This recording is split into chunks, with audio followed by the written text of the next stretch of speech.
I am busily preparing this week for my debate with Dr. Bart Ehrman next week in Florida. And you might be a little surprised that I would take the time to record this video in light of the things that I've got coming up. But it's sort of taking a little bit of a break, and it is interesting because it's slightly related to the subject of textual criticism.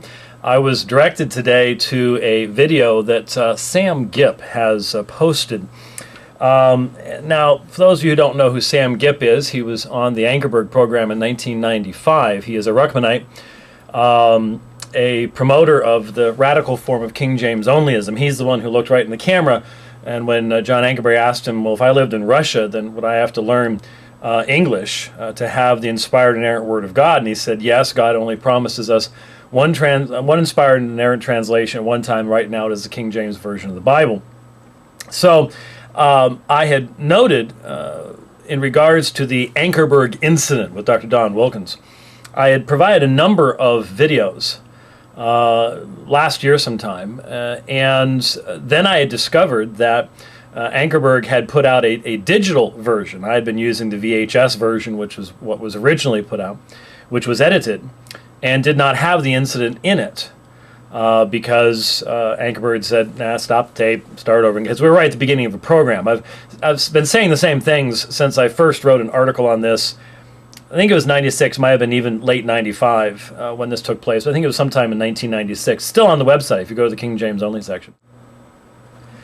Anyway, they put out a digitized version of the 8-part King James Only series. And so I posted that as well because they reinserted the very incident itself. It's exactly where I said it always was. It's exactly, it is the only incident that took place. Well, once I posted that, then Calcium Boy contacted Sam Gipp, and Sam Gipp made some comments on a phone answering machine, but now he's put out his own video. And he has a completely different recollection. Now, you're going to have to determine who you are going to believe. I have had the same story on the internet since Tex Mars first raised this issue shortly after the Ankerberg series itself. I described the event. I mentioned that as soon as it happened, not only did I say it was the beginning of the 4th program, Ankerberg had told Don Wilkins he was going to come to him, he was going to be asking him about Gail Ripplinger, whole 9 yards. And I mentioned I had leaned over to Art Farstad after it happened, and I said, the King James Only guys are going to make some of this. And he didn't believe me, but of course I was right.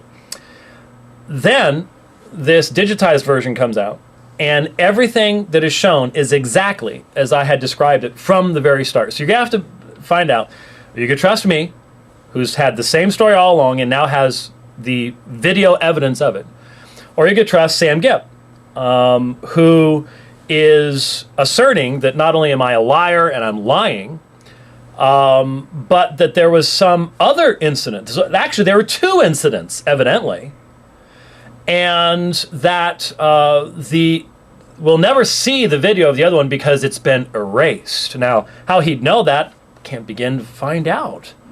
That's not how you do videotaping, by the way. I've actually worked as a professional cameraman in my younger life, and I know a little something about how things were done in those days, and they would reset the time sync and stuff, and be able to do to sync up with his introduction and things like that. But they wouldn't be going back, oh, we got to erase that. And the fact that they didn't erase it has now been demonstrated by the fact that in the digitized version they have reinserted that exact incident so that you can see that.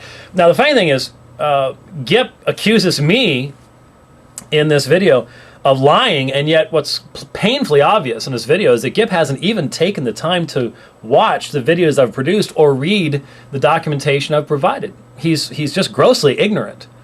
He has not taken the time to even look at these things, and hence falsely accuses me of lying and saying things I've never said. He says, you asked White, did they stop the tape and start over again? He'll lie and he'll say no.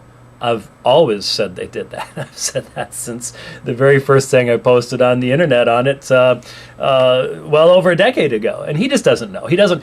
Ruckmanites are extremely arrogant. It's just a part of Ruckmanism. And they don't think that they need to even think about what other people are saying because they're just horrible Bible correctors. And since they have the truth, they don't have to listen to anybody else anyways. And that comes out really clearly in Gipp's comments here, unfortunately. So what I'm going to do is first I'll just play for you a portion of Gipp where he's just ripping and snorting here, and then I'll cut back in and I'll provide you with what I posted a number of months ago that gives you the new digitized version as well as the VHS version. You can see for yourself, and then just ask yourself a simple question: who am I going to trust? Now, Gipp says things like, White has nothing better to be doing, things like this. I really do hope that someday we're going to meet in heaven, and Sam Gipp's going to say to me, "I am so sorry. Ruckmanism really caused me to do a lot of things that were inappropriate, and that'll be wonderful." But till then, there is, I think, something to be learned from the simple incapacity of Ruckmanites to deal with factual evidence. That comes out clearly in their argumentation for King James Onlyism and their form of King James Onlyism. But here we have an example of it in a simple thing that took place in the past, and now that the documentation is right there, it's video documentation. He's actually saying that the clip that I'm presenting is a lie. How does a video clip lie? Is he saying it's been changed or something? Is it just how in the world could someone make a video clip up of Don Wilkins that would just happen to match exactly what I said took place and have always said took place from the very beginning? Hard to figure that one out, isn't it? But anyway, I despite Sam Gipp's nastiness toward me, I hold no anger toward him. I literally do feel very sorry for anyone who is stuck in Ruckmanism, because it can't be a happy life, and it really limits what you can do as far as giving a real defense of the gospel and of the Christian faith and things like that. So first I'm going to play Sam Gipp. There's a particular section, and then we'll look at what I provided a few months ago, and you can compare for yourself. And I think all rational people just sit and shake their heads and go, there really are people that think this way. There are. And that's why Ruckmanism should be exposed for what it really is. Programs. The only thing I'm saying is this. Number one, White knows he's lying. Okay?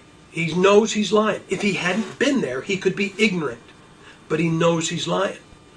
Secondly, where did this magic clip come from? I mean, what this thing is all about.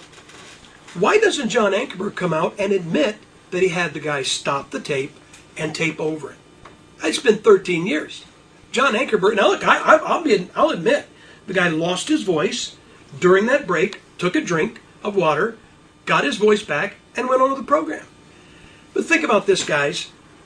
If one of us King James guys, if that question had been posed to us in some way, if we had lost our voice, I'll guarantee you John Ankerberg would not have erased the evidence. If that would have happened to one of us, listen, it happened to one of them on that question. Yes. That is a real problem for them. It must be a problem because 13 years later they're still running for the hills. But the thing is this, if that had happened to one of us, John Ankerberg would have used that very instant. Look what happened to this so-called King James guy, lost his voice. But when it happened to one of them, he covered for him. That's okay. But I'm just telling you this, James White is lying. James, you're a liar. You know you're a liar. You can shave your head and grow all the hair on your face you want so you don't look like the guy that was on the Ankerberg program, but you know you are lying when you represent that clip on your website as the actual thing that took place. No one has what took place because it was erased. Ankerberg ought to be honest enough. James White ought to be honest enough. Why don't one of you viewers contact White and have him say, hey, White, did they stop and retape anything? I want him to tell you no. He'll just keep lying. Ankerberg, somebody contact John Ankerberg and say, hey, did you guys run that tape back and tape over where he lost his voice? John Ankerberg will tell you yes. or he will lie. And if he lies, we win. Listen, I'm done. That's my thing. I won't be back on. I don't think. This is not my kind of thing. I got things to do. Okay, something really interesting just happened. I was just sitting here in channel, and a fella came in, and he said, I'm a little confused. I've been watching your videos on the Mars thing. I have the video of where Wilkins gets, his voice gets scratchy, and he says, oh, I lost my voice. He's laughing, and he takes a drink, and then goes on. And I'm like, no, you don't. He says, yes, I do. And you see, all I've ever had have been the 2 VHS tapes from the John Ankerberg show. I think we got these, I don't know, about a year afterwards, well, less than a year afterwards. It was when the Mars stuff started. We had to pay like $89 for them, which back then was a lot of money. We really put it out to get this. And I gave you in the previous video I made how the fourth program begins. And I noticed as I was looking at these, the first 2 programs, they had this nice edited opening and all this stuff, but then after that they stopped. And that would reflect the fact that what actually happened was Ankerberg lost his major outlet shortly after this stuff took place with Christian broadcasting. And that was what happened in that situation. But this is all I've had all along. Well, lo and behold, what's happened is John Ankerberg has digitized this material. And in the process of digitizing, clearly, because of this controversy and the claims that these people made, he went back, and that stuff was still on tape. And so what they did is they re-edited the 4th program, and I guess I could be a little upset here, to make room, they reinserted that whole thing. And see, what had happened was Don Wilkin wasn't talking fast enough and getting to the point fast enough. And you'll see in the new version, which is the original version, Ankerberg's trying to get him to, so what'd you find, Don? What'd you find, Don? What were the results, Don? They had cut out his needing to take a drink of water. They cut out part of his answer. And they had started farther into his answer. And then I picked up and provided more stuff. So what they did is they took me out. I'm gone. Everything I said about Ripplinger at that point is now disappeared. And that made the room for them to do more of an introduction to the program and then include what he did. And now you can see, now we'll be able to see. It was the beginning of the 4th program, just as I said it was. And you're able to see how everyone is laughing. How there's not panic. It's like, oh, like the King James, like Mars is trying to make it look like. He's laughing. He's looking over at the King James guys. He's like, oh, I lost my voice. Isn't that funny? And you can tell he didn't actually lose his voice. You can just hear a little raspiness in his voice. He takes one drink, goes, okay, I'm ready to go, and away we go. And so now, finally, after all this time, the exact incident itself is back in the programs. And so what I'm going to do here is I'll give you that, and then I'll fade right back into the edited version was on the VHS tapes that actually aired, so you can see what the differences between the 2 were, and see that, once again, all the accusations, if is all God can manage. Sorry, guys, these King James Only folks, that really, it still amazes me that anyone, what amazes me is that the King James Only guys let Tex Mars do that. You know who should have been telling Tex Mars that he was completely out of line? Were the 3 King James Only guys, not us. But of course they never did that. So first will be the digitized version, which will show you exactly what happened. You'll see Don Wilkins laughing about it, taking a drink, going, okay, I'm ready. And then you'll notice you'll hear Ankerberg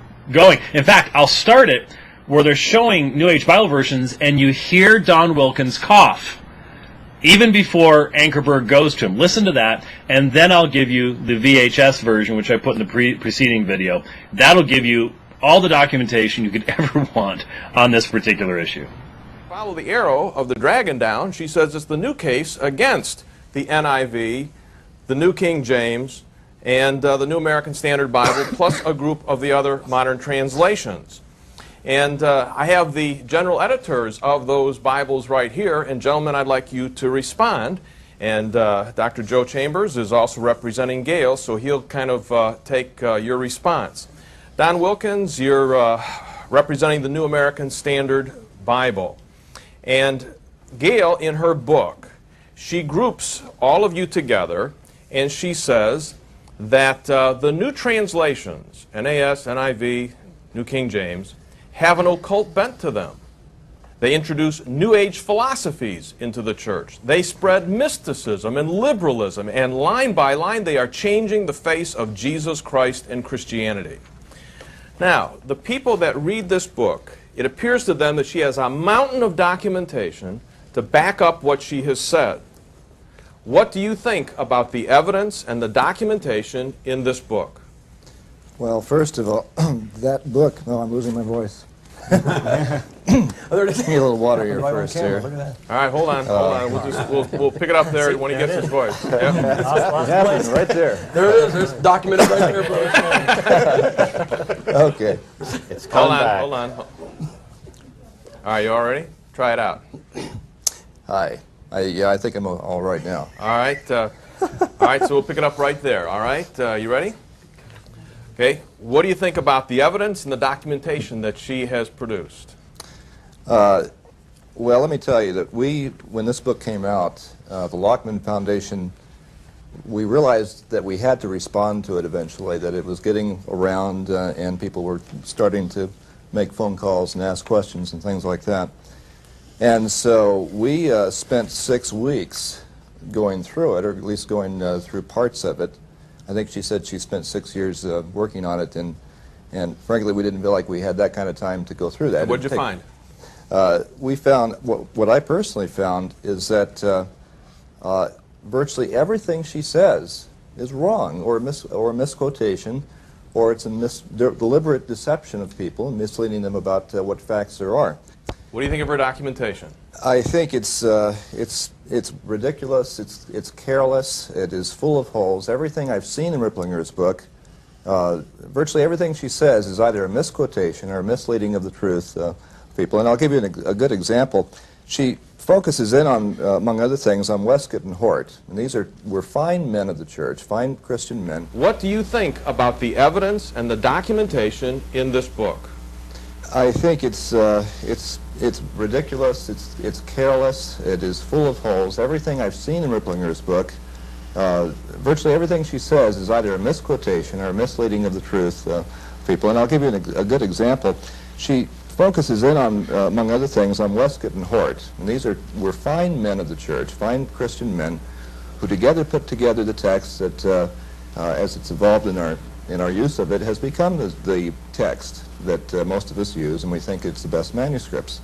She says, she quotes his son, who wrote a biography about Westcott, as saying, Westcott's son writes of his father's lifelong faith in what, for lack of a better name, one must call spiritualism. And this is page 407 of the New Age.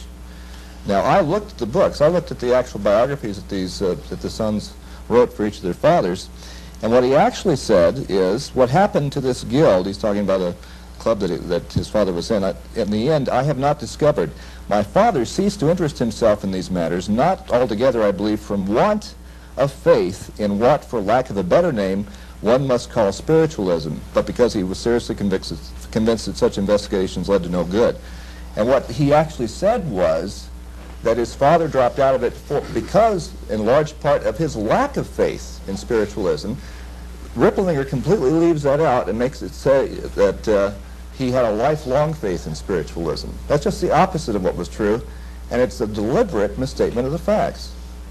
I think we need to point out the fact that a lot of the type of complete misrepresentation we have here, I think part of the reason that we see it is not so much a specific desire maybe to twist something, but there are things in New Age Bible versions that Mrs. Ripplinger claims God gave her. For example, on page 149, we have something called acrostic algebra. And you take the NASV and the NIV, and by some mathematical process, you take out the AV, and the last letters left is sin. And this somehow is supposed to demonstrate that these modern translations have something wrong with them. Well, I asked Mrs. Ripplinger in a radio debate, first of all, why did you call it NASV? Throughout the rest of your book, you called it NASB. She said that's what God calls it. Even though all through the rest of the book, she said NASB instead of NASV. And when I asked her, where did you get acrostic algebra? Well, God gave it to me. Now, when people make claims like that, being honest in citing from one particular place, being honest and saying, well, Westcott also happens to have, and in fact in a passage that Dr. Gipp cites in his own book, they like to go after Westcott and say, well, see, he found this thing of Mary, and Dr. Gipp accuses him of Mariolatry. When you read the actual passage without the little ellipses that Dr. Gipp and Gail Riplinger both use, you discover that he talks about the superstition of the monks, that they should have been out in the society. He right afterwards finds a crucifix, and he says, I wish it had been empty, that is, no Jesus upon it. He frequently spoke of the Roman superstition, so on and so forth. So by selectively editing these things, you can make these people look bad. And remember, as long as you really believe what this says, that there is this great conspiracy, it's easier for people to go ahead and bend the facts, bend the truth, to try to promote this conspiracy. If you read the